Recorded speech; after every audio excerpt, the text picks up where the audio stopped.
Welcome back for another session of conversion of a partnership firm into a limited company. Today we are going to solve question number 3. Question number 3. ध्यान से. ABC carry on business in partnership, sharing profit and losses in the proportion of 1/2, 3/8 and 1/8. पहले मुझे बताओ ये कौन सा ratio हो गया? सर ये पार्टनर की बात हो रही है तो ये आपका ओल्ड रेशियो है. देखो अभी तक हमने जितने भी सम किए थे उसमें रेशियो कैसे दिया होता था.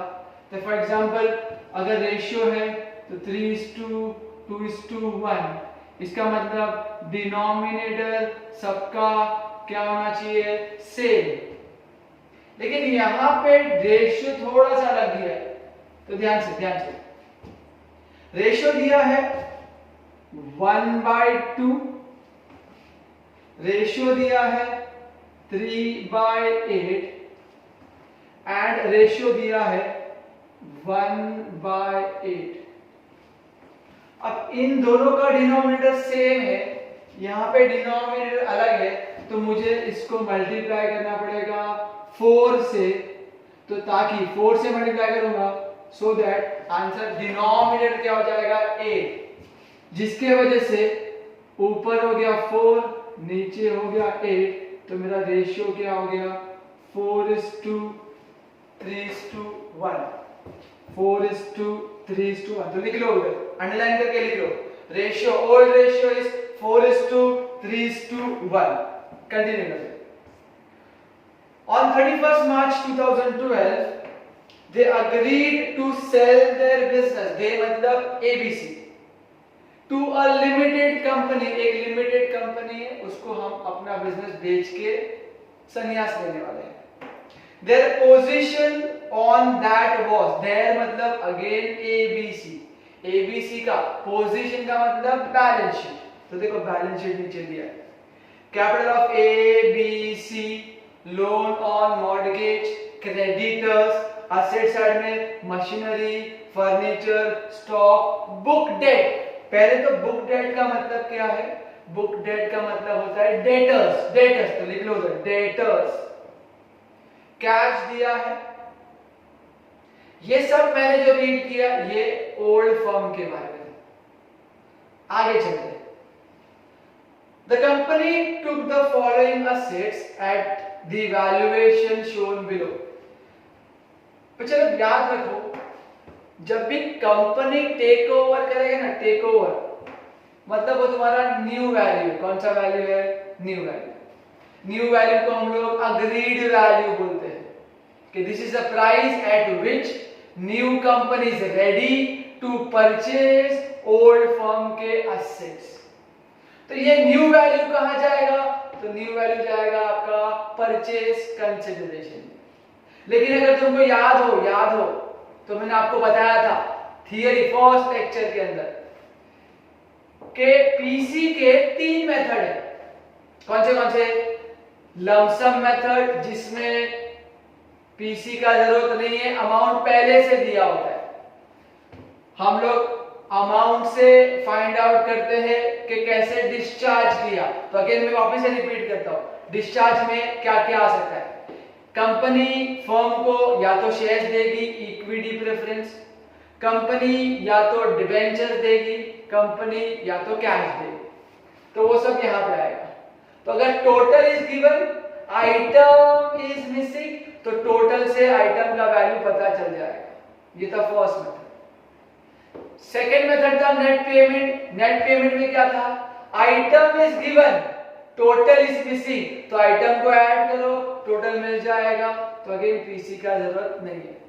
देखो पीसी का टोटल पहले से दिया है लमसम, आइटम दिया है, टोटल मिल जाएगा नेट पेमेंट. लेकिन item is missing, total is also missing, तो उसको बोलते हैं नेट असेट मेथड. तो ये क्वेश्चन में क्या है मुझे अभी भी नहीं पता. मैंने सिर्फ रीड किया कि अग्रीड वैल्यू दिया. Machinery 61,000, furniture 31,800. माइंडेड 31,800, स्टॉक 22,000, बुक डेट 14,000, गुडविल 10,000। तो ये सारे हमारे अग्रीड वैल्यू हैं। The company also agreed to pay creditors। तो कंपनी क्रेडिटर्स कब पे कर सकती है? जब टेक ओवर करेगा, तो क्रेडिटर्स को भी टेक ओवर करने के बाद पे करेगा। आज हमारे लिए इंपॉर्टेंट ये है कि कौन सा असेट टेक ओवर होगा, which was agreed at 17,700। तो क्रेडिटर्स को टेक ओवर किया agreed value. The company paid। देखो लास्ट लेक्चर में वर्ड आया था कंपनी सेटल्ड, आज वर्ड आया है कंपनी पेड। हमारे लिए ये दोनों वर्ड का मीनिंग है डिस्चार्ज ऑफ पीसी। तो whenever word company settled, company paid आएगा, आपको समझ जाएगा now we are talking about discharge of PC। we are talking about discharge of PC। तो प्लीज अंडरलाइन कर लो, उधर पेड के बाजू में लिखो, पीस डिस्चार्ज ऑफ पीसी। चलो मैं रीड कर रहा हूं कैसे डिस्चार्ज किया। कंपनी पेड माइंडेड रुपीज 67,000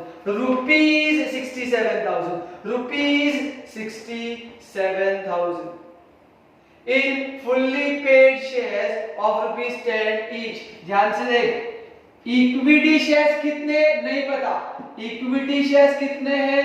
पता, आपको बोल दिया है कि 67,000 रुपये के शेयर्स दिया है। हर एक शेयर 10 रुपए का है, आपको पता है, फिर भी मैं एक्सप्लेन कर रहा हूं। सपोज 1000 शेयर्स है, हर एक शेयर 10 रुपए का, तो वैल्यू कितना आता है 10,000। अब अगर वैल्यू दिया है, पर शेयर दिया है, तो क्या हम लोग नंबर्स फाइंड आउट कर सकते हैं? Answer is yes. कैसे? 10,000 डिवाइड बाय 10। तो वैसे इधर भी 67,000, हर एक शेयर लिखा है 10 रुपए का, तो डिवाइड बाय 10 करेंगे तो आपको क्या मिलेगा? Number of shares. तो मैं यहाँ पे लिख रहा हूं 6,700 equity shares of rupees 10 each, तब जाके आंसर विल बी 67,000। तो ध्यान से, company paid rupees 67,000 in fully paid shares of rupees 10 each and the balance in cash। Company ने कैश भी दिया, बट कितना? Balance. Item is missing, even total is missing. देखो टोटल भी नहीं दिया है। क्वेश्चन नंबर वन हमारा जो हमने सॉल्व किया था उसमें क्लियर नहीं दिया था। टोटल वैल्यू 1,10,000, तो हमने बोला 1,10,000 दे दिया है, तो हमने 1,10,000 यहाँ पे लिखा और आइटम मिसिंग था, माइनस करके मिल गया। यहाँ पे हमें आइटम भी नहीं दिया है और आइटम का अमाउंट मिसिंग है और टोटल वैल्यू भी मिसिंग है। तो ऐसे सिचुएशन में हमारे लिए कौन सा मेथड हो जाएगा? Net asset method. I hope तुमको समझ में आ रहा है मैं क्या बोल रहा हूं। So under net asset method हम लोग पीसी फाइंड आउट करेंगे, जो अमालगमेशन में सीखा था। अमालगमेशन में all assets taken over by new company minus all liability taken over by new company. तो वो करने के बाद मुझे क्या मिलेगा? पीसी। तो चलो पीछे चलते, पीछे देखो पीछे। तो मैं पहले पीसी फाइंड आउट कर लेता हूं। पीसी का formula all assets minus all liability. तो असेट्स के नाम पे देखो क्या क्या दिया है। मशीनरी टेक ओवर किया 61,000 में, फर्नीचर टेक ओवर किया 31,800 में। स्टॉक टेक ओवर किया 22,000 में। बुक डेट को टेक ओवर किया 14,000 में। गुडविल दिया है 10,000। वेट, ये तो मैंने सारे क्वेश्चन में जो दिए हैं एडजस्टमेंट के अंदर वो कॉपी किया। अभी इज देयर एनी असेट जो बैलेंस शीट में है लेकिन अग्रीड वैल्यू नहीं दिया है तो वो चेक करते हैं। तो बैलेंस शीट में रीड करो, मशीनरी ले लिया, furniture done, stock done, book debt भी डन, कैश अभी भी लेना बाकी है तो मैं यहां पे लिखूंगा कैश। अभी ध्यान से सुन, अगर जब हम लोग अमालगमेशन में थे तो हम लोग यहाँ पे कैश लिखते थे क्योंकि ऑल एसेट्स बोलता था, लेकिन अभी हम लोग कन्वर्जन में आ गए हैं। मैं आपको लॉजिक समझा रहा हूँ, लॉजिक 1-2 मिनट लगेगा, ध्यान से देख। सपोज मैंने यहाँ पे कैश लिखा 2000। हाँ एग्जाम्पल लायबिलिटी है एग्जाम्पल 50,000 रुपया। सपोज इसका टोटल है 80,000 रुपया। अगेन एग्जाम्पल तो 80,000 में से माइनस किया 50,000, कितना आएगा 30,000। अभी ध्यान से सुन, मैंने यहां पे लिखा पीसी 30,000 रुपया। सपोज इक्विटी शेयर है 20,000 रुपया, तो सर कैश मिल जाएगा बैलेंसिंग फिगर कितना 10,000। अभी सुन ध्यान से, अगर मैंने यहाँ पे कैश लिखा, यहाँ पे कैश लिखने का मतलब क्या है, taken over by new company. तो न्यू कंपनी ओल्ड फर्म का कैश ले रहा है, इसका मतलब क्या है न्यू कंपनी कैश दे रहा है। तो सर ये क्या सेंस हुआ, उससे लेने का और उसको देने का, मतलब उससे 2,000 रुपए लूं और उसको 10,000 दूं, सर ये क्या फालतू के लिए। तो इसी को समझने के लिए मैं उनसे ही कैश लूं पीसी के अंदर, ऑल एसेट टेकन ओवर, और नीचे वही कैश उनको दे दूं, डजंट मेक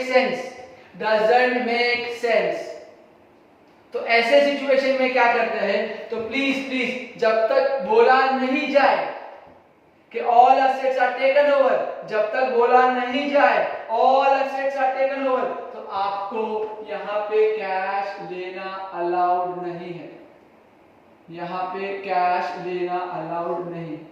तो आई होप तुमको समझा कि हम लोग ने क्या किया है। मैंने आपको एक्सप्लेन किया कि कैश ऊपर मैं कंसीडर करूं और वही कैश वापस से न्यू कंपनी मुझे दे दे, डजंट मेक सेंस। तो मैंने जानबूझ के लिखा हो और मैंने यहाँ पे कट कर दिया, तो देखो क्या लिखा था क्वेश्चन में, the company took over following assets, तो फॉलोइंग एसेट्स में कैश का नाम नहीं है, चलो आगे चलते। तो this will be my total A, less. Meanwhile आप लोग टोटल करके रखो, तब तक फिर मुझे बता देना क्या टोटल है। Less liability all outside liability, चलो लायबिलिटी के नाम पे क्या बोला है कि the company also agreed to pay creditors which was agreed at 17,700। तो कंपनी ने क्रेडिटर्स को टेक ओवर किया, 17,700। अभी चेक करते हैं लायबिलिटी साइड में कुछ दिया है क्या। देखो जो मैंने प्रीवियस बोला वो सिर्फ कैश से रिलेटेड था, मैंने आपको लॉजिक समझाया कि ओल्ड फर्म से कैश लेने का और उन्हीं को वापस देने का डजंट मेक सेंस। तो ये कैश के लिए रूल था। लायबिलिटी में ऐसा नहीं सोचने का। तो लायबिलिटी में क्रेडिटर्स टेक ओवर किया। अब बैलेंस शीट में चेक करो, कैपिटल दिया है वो तो लेते नहीं है। Loan, yes yes yes yes loan, तो यहाँ पे मुझे एक और लायबिलिटी देना पड़ेगा, loan on mortgage. Loan on mortgage मैंने शॉर्ट फॉर्म लिखा है, लोन ऑन मॉर्गेज। इसका अग्रीड वैल्यू नहीं दिया है तो we will take book value. Agreed value नहीं दिया है, we will take book value. That's it. Finally हमारा पीसी रेडी हो चुका है। चलो कैलकुलेटर यूज करने का टाइम आ गया। असेट्स का टोटल ले लेते, 61,000 plus 31,800 plus 22,000 plus 14,000 plus 10,000. So answer I am getting is 1,38,800. 1,38,800. Liability का टोटल ले लेते हैं 17,700 प्लस 16,000 33,700.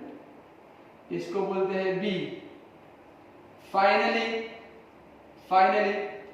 परचेज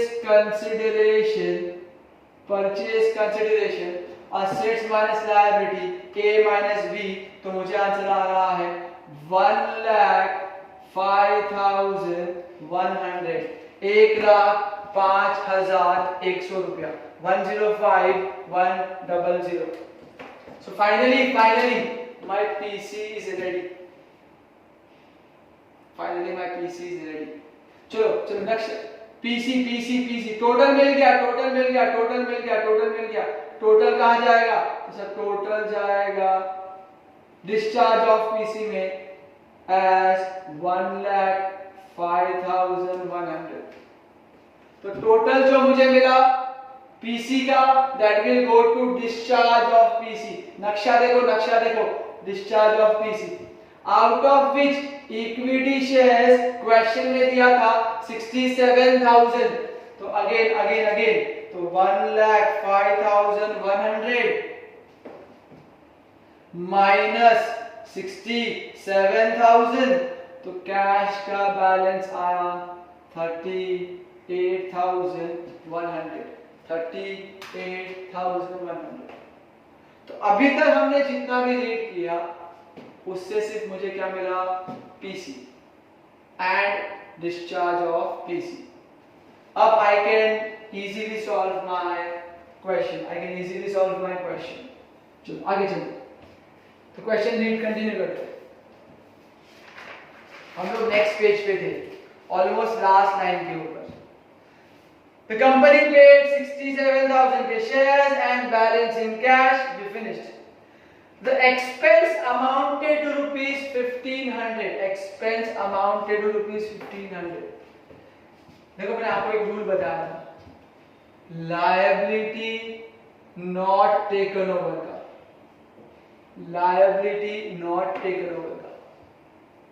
अपना ये स्टेप नंबर 5 था। ये लायबिलिटी जो नॉट टेकन ओवर है, मैंने इसका रूल बताया था आपको, RCRP।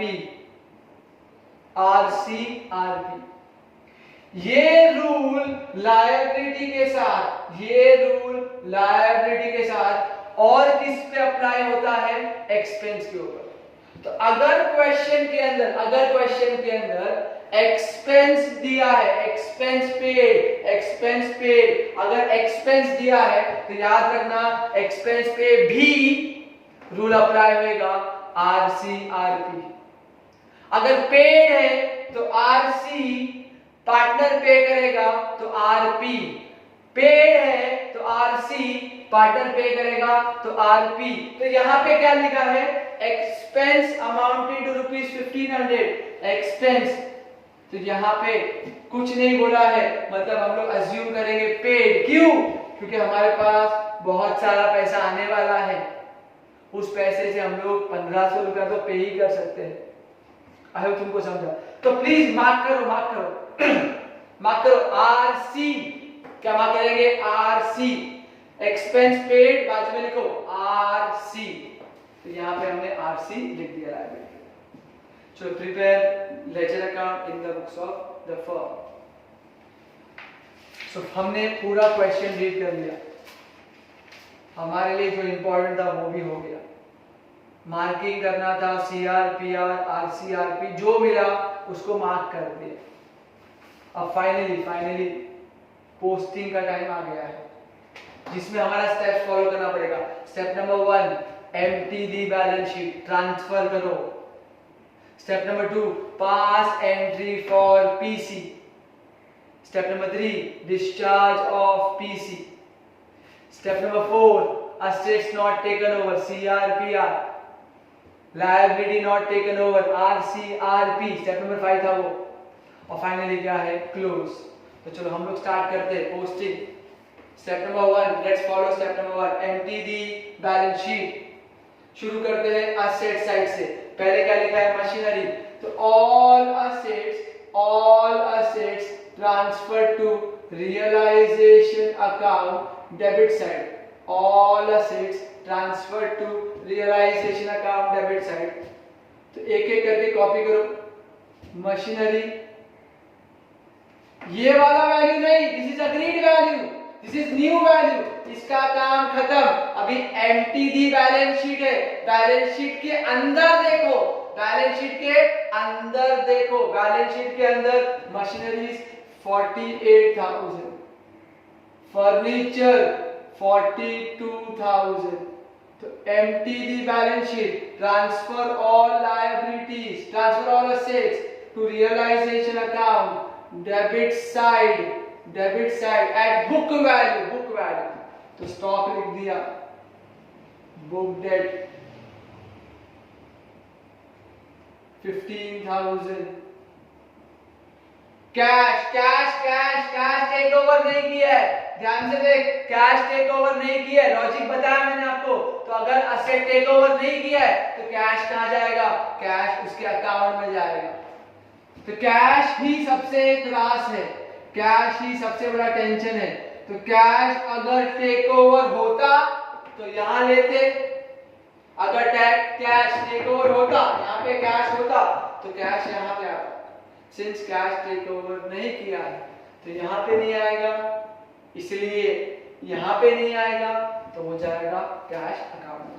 तो कैश अकाउंट के डेबिट साइड में to balance brought down 2,000 rupees. Asset हो गया, लायबिलिटी में आ जाते हैं। कैपिटल दिया है ऑफ ऑल 3 पार्टनर्स, तो मैं तीनों पार्टनर का नाम लिख देता हूं A B C। It's A B C। So by balance brought down. Asset है इसीलिए डेबिट बैलेंस, लायबिलिटी है इसीलिए क्रेडिट बैलेंस। तो लायबिलिटी में क्रेडिट साइड में 40,000, 30,000, 26,000। बराबर। फिर दिया है loan and creditors,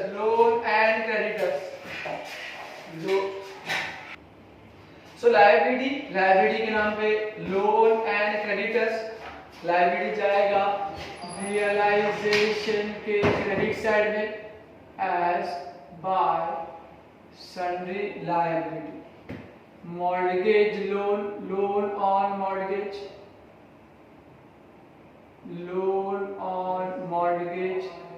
again book value 16,000 and creditors 18,000। तो सन्ड्री क्रेडिटर्स 18,000। चलो फाइनली स्टेप नंबर 1 हो गया, empty the balance sheet. Assets चला गया डेबिट साइड, कैश गया कैश अकाउंट, कैपिटल गया कैपिटल अकाउंट, अदर लायबिलिटी गया realisation credit side. Step number 2 क्या है, pass entry for PC. PC का एंट्री क्या पास करते हैं, पीसी का entry is new company account debit to realisation. New company account debit. मैंने पूरा क्वेश्चन रीड किया, किधर भी न्यू कंपनी का नाम नहीं दिया है, तो मैंने अकाउंट का नाम ही न्यू कंपनी दे दिया। तो न्यू कंपनी अकाउंट डेबिट, तो न्यू कंपनी के डेबिट साइड में to realisation, new company account debit, तो डेबिट साइड में टू रियलाइजेशन। अमाउंट कौन सा लेने का? Amount of PC, amount of PC 1,05,100।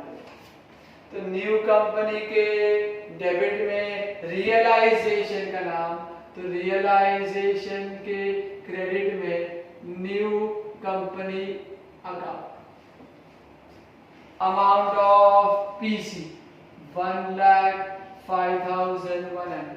Again मेरा बैड हैबिट क्या है? मैं ब्रैकेट में हमेशा लिखता हूं amount of PC, amount of PC. तो आप लोग भी लिखेंगे अमाउंट ऑफ पीसी।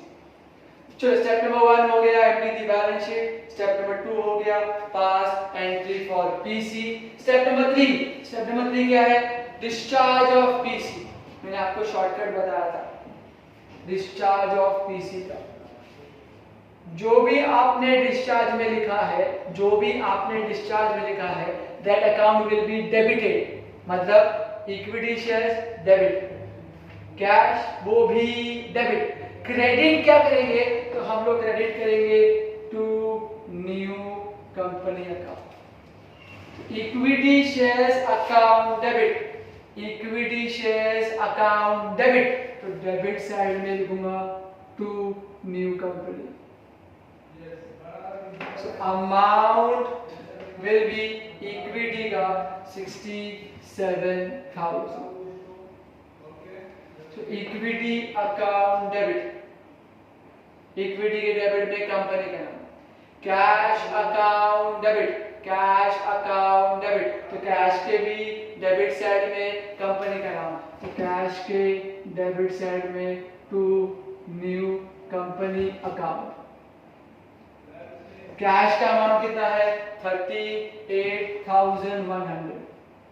तो दोनों के डेबिट में कंपनी का नाम, तो कंपनी के क्रेडिट में दोनों का नाम।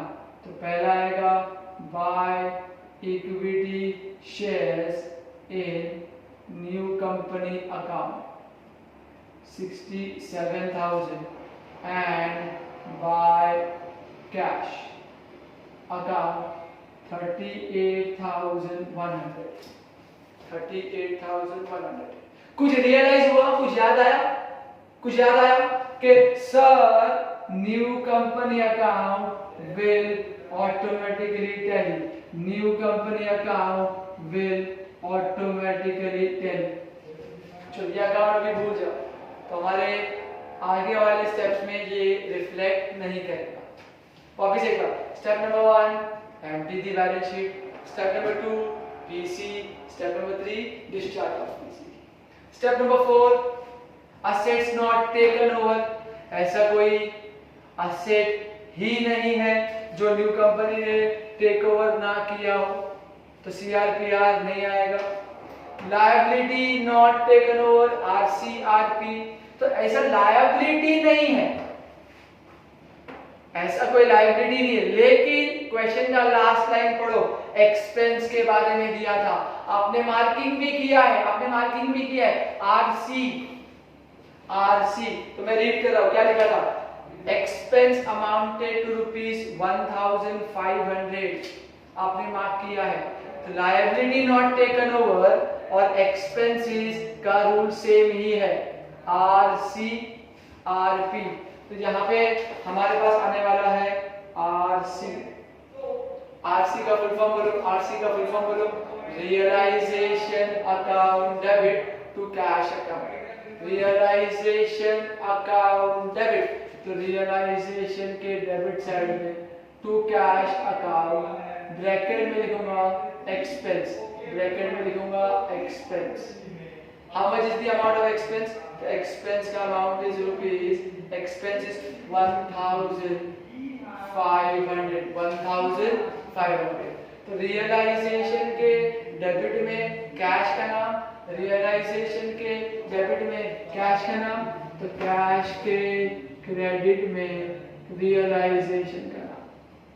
तो by realization account 1,500. Last time. Step number 1, empty the balance sheet. Step number 2, pass entry for PC, discharge of PC, assets not taken over, liability not taken over and expense एक entry था.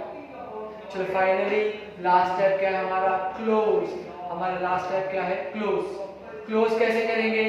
तो close realization account transfer to partners capital account.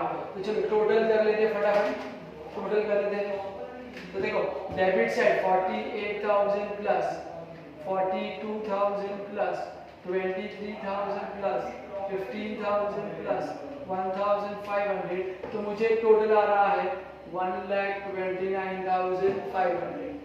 Credit का total credit 16,000 plus 18,000 plus 1,05,100. Credit का total ज्यादा है. Credit का total ज्यादा है 1,39,100. 1,39,100. क्रेडिट को डेबिट से माइनस करेंगे तो माइनस 1,29,500. तो मुझे डेबिट में डिफरेंस आ रहा है 9,600. अगर डेबिट ज्यादा है तो इट्स अ लॉस, क्रेडिट ज्यादा है इट्स अ प्रॉफिट. तो क्या लिखेंगे? To profit on realisation. To profit on realisation transferred to partners capital account. Transferred to partners capital account. between A, B and C, between A, B and C in their profit sharing ratio, 4:3:1. तो इसका काम हो गया. तो 9600 divided by 8 into 4 equal to 4,100, 3 equal to 3,600 and 1 equal to 1,200. So realization के debit में profit, realization के debit में प्रॉफिट, realization के डेबिट में पार्टनर का नाम, तो पार्टनर के क्रेडिट में realization का नाम.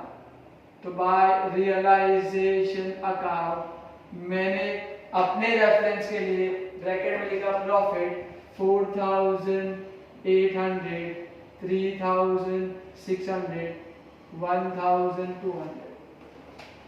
That's it. तो मेरा रेशियो खत्म हो गया. 4:3:1 का काम हो गया. इसको इरेज कर देते हैं. अभी इसका कोई रोल नहीं है. चलो ध्यान से. तो close realisation transfer to capital. अभी close equity shares. Close equity shares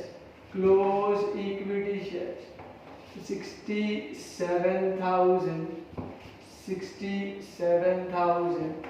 ये डिफरेंस जो भी है किसको जाएगा? पार्टनर को. तो by A capital, by B capital, by C capital.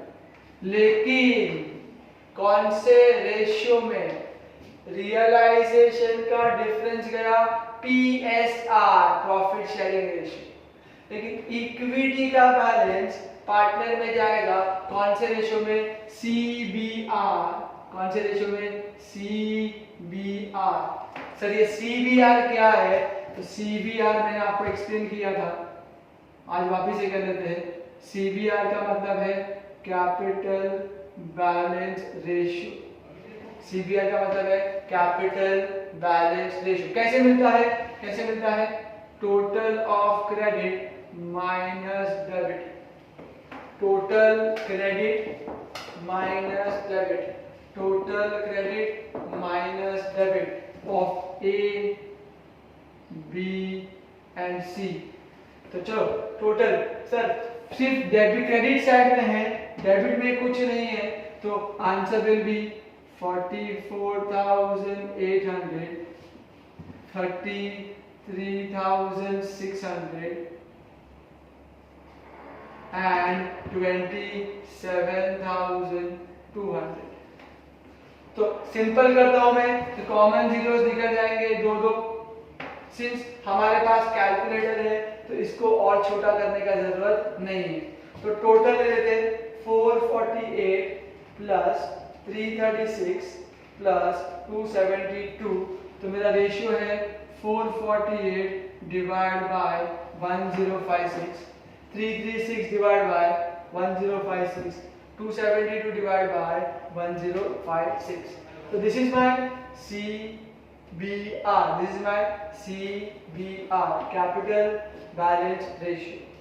तो 67,000, चलो कैलकुलेटर सब लोग, क्या 67,000 को ये रेशियो में डालेंगे?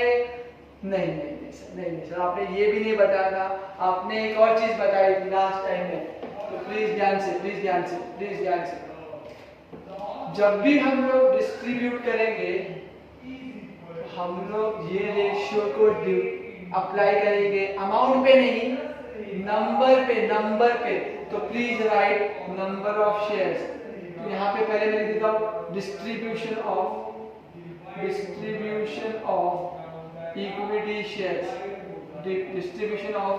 Equity shares, the number of equity shares 6,700 divide करेंगे बिटवीन A B C, कौन से रेशियो में? CBR। तो please take a calculator, 6,700 divide by 1056 multiply by 448 A को मिलेंगे 2842 शेयर्स, B 336, B को मिलेंगे 2131.8, तो क्या हो गया 32। लास्ट क्या है उसका 272 इक्वल टू, इसको मिलेगा 1725.7, ये भी क्या हो गया 26। एक बार प्लीज टोटल कर लो, 2842 प्लस 2132 प्लस 1726। यस टोटल आ रहा है मेरे को 6,700। ए को क्या मिलने वाला है? इतने शेयर्स इनटू 10, इतने बी को इनटू 10, सी को इनटू 10। चलो यहाँ पे आ जाते हैं। तो ए को मिलेगा 28420, बी को मिलेगा 21320, सी को मिलेगा 17260, 17260। तो प्लीज अमाउंट पे सीबीआर को अप्लाई मत करना, भलता ही आंसर आएगा। हमें ऐसे वर्कआउट करना है, ऐसे हर सम में। चलो फाइनली इक्विटी शेयर्स के क्रेडिट में पार्टनर का नाम, तो पार्टनर के डेबिट में इक्विटी का नाम, तो equity shares in new company, 28420, 21320, 17260। That's it. Close realization, transfer capital, close equity, transfer capital, close preference नहीं है, close debentures नहीं है, close partners transfer to cash, तो close partners। चलो फटाफट पार्टनर्स क्लोज कर देते हैं, तो टोटल 44,800, 33,600। ध्यान से ए और बी का क्रेडिट ज्यादा है, ए और बी का क्रेडिट ज्यादा है, सी का चेक कर दे, सी का भी चेक कर दे, सी का भी क्रेडिट ज्यादा है 27,200, 27,200. The difference will be transferred to cash account. तो यहाँ पे the balance in cash. तो 44,800 minus 28,420, 16,380, 33,600 minus 21,320, 12,280, 27,200 minus 17,260. Answer is 9,940. तो ये हमारा बैलेंस, ये हमारा बैलेंस. कैपिटल का बैलेंस कहाँ जाएगा? कैश में. कैपिटल के डेबिट में कैश का नाम, तो कैश के क्रेडिट में पार्टनर का नाम. तो by A's capital 16,380 by B's capital rupees 12,280 and C capital by C capital 9940. Now it's time to close cash account. It's time to close cash account. But remember, cash account close करने के बाद आपका cash account क्या होना चाहिए? Tally. तो 40,100 debit का 40,100, credit 1,500 plus 16,380 plus 12,280 plus 9,940. Yes. Total is 40,100. Total कितना हो गया? 40,100. आई होप तुमको पूरा क्वेश्चन समझ में आया. क्वेश्चन बहुत इजी होते हैं, आपको सिर्फ इतना ध्यान रखना है कि हर क्वेश्चन के अंदर you suppose to follow the steps follow करोगे, आपका each and everything will be very clear. I hope the entire question number 3 is clear to everyone. Thank you so much.